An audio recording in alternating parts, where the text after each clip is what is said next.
Time for another rundown of four films, one director.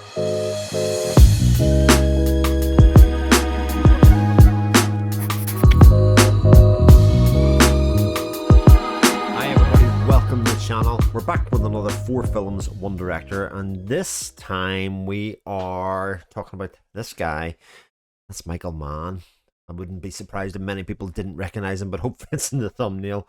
Hopefully it's in the title and you know what we're talking about here. If you don't know what we mean by four films, one director, we're looking for one which we would consider like a signature film, one film that I consider to be my favourite film by that director, one that I think's an underrated gem, and one that we think, well, Ronin called it a flounder, but something that we just think's a bit less than the other ones.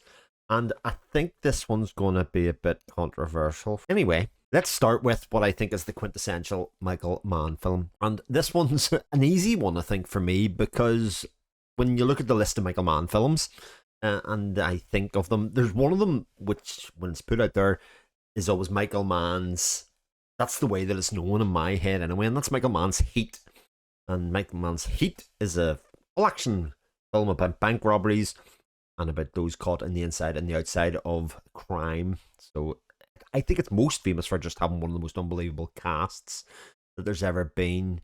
You know, between Al Pacino, Robert De Niro, Val Kilmer, Tom Sizemore. I mean, it's just somebody great in every role as far as I can see through this, and has some of the best character actors that there are in the business. I think it's an amazingly fun, action-packed film. In fact, if you think of the quintessential action film, even, I think Heat falls very squarely in that area. And the end sequence, I think, is also particularly great. So that's my pick for the quintessential Michael Mann film. Going for my favourite, Michael Mann's done a lot of very, very good movies, but I have one that stands out. And I have to admit, when I watched it at the time, the first time and the second time, I didn't actually realise really that it was a Michael Mann film.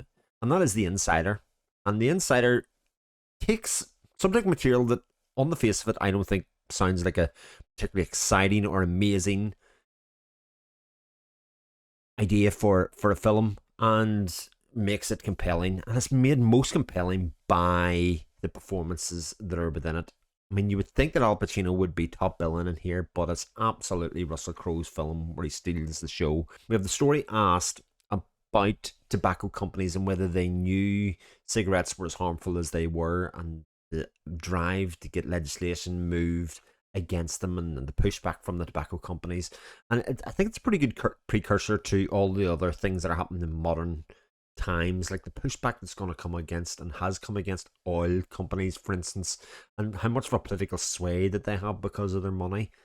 It's not long before, you know, ultimate cost weighs too badly in their favor and things have to change. But The Insider just absolutely blew me away from start to finish.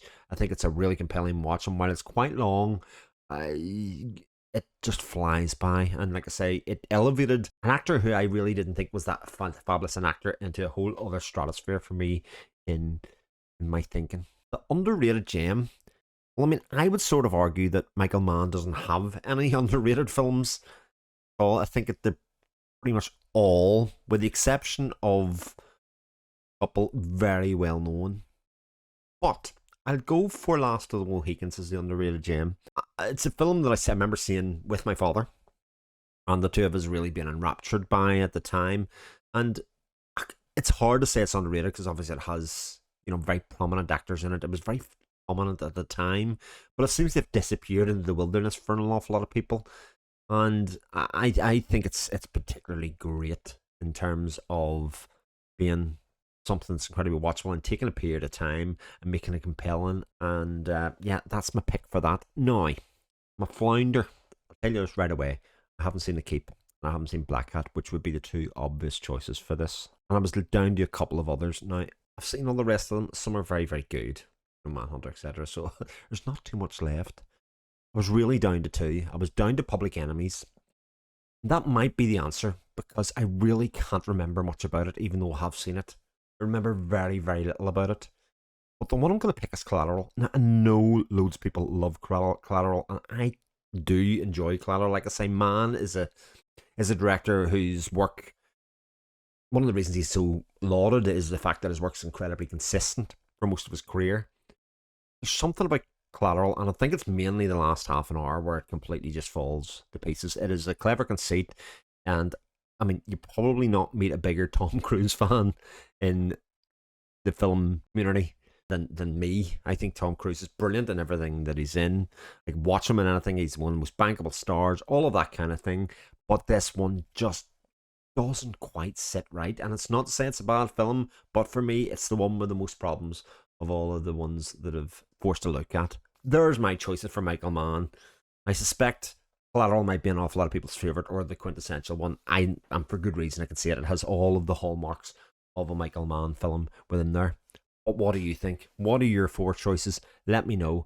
And Solid Ronin know in his original video there as well. Catch you again on the channel soon. And maybe we'll do another one of these 4 films. Speak to you then. Take care.